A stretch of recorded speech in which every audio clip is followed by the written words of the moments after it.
All right, so it's a defeat for the New York Jets. They lose 27-14 to Satan's favorite team, the New England Patriots. And now I'm seeing all these writers basically coronate Drake Maye, basically filleting him, acting like he's basically the greatest quarterback since, like he's Joe Montana, Johnny Unitas, and Peyton Manning all rolled into one. And all I saw was a bunch of receivers running wide open with barely a jet on the TV screen.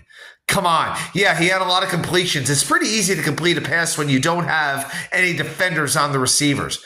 I think the Jets were just outmanned. They didn't have the talent. Some of their best players were obviously injured. They couldn't get a pass rush on him. And here's the thing. Drake Maye's been hit a lot this year. When you hit him, that makes a little bit of a difference. But the Jets, I believe, had one sack all night. And you give them time. Eventually, these receivers are going to get open when you're down, two of your top three cornerbacks. So I expected the Jets to lose this game. They did lose this game. Again, I'm tired of seeing Justin Fields attempt to be a quarterback, throwing these passes offline to where his receivers cannot make the catches. I see other beat reporters killing A.D. Mitchell for his drops. Well, maybe if Fields could actually throw a football on the numbers, they can make the damn catch.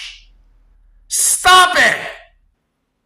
All right, I really don't want to yell too much here. I really, really don't. I'm not overly angry. I know this is a short-term setback to ideally move forward, but am I worried about Drake Maye being like this freaking Hall of Fame elite quarterback? He's a good, efficient quarterback, but he didn't impress me tonight at all.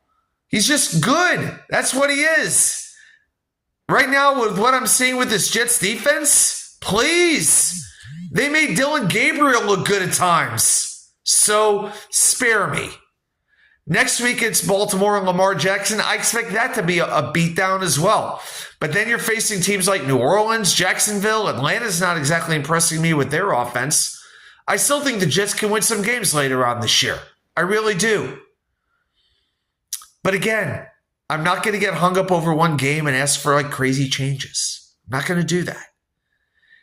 It's about, over the rest of the season, evaluating the talent that you have and then hitting on these draft picks to make a significant difference and bring the New York Jets franchise back to respectability where it hasn't been in a long time.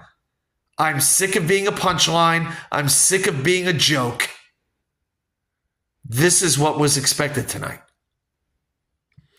So let's see what happens going forward, and hopefully Aaron Glenn and company learn from this and take it going forward. See where it goes from here.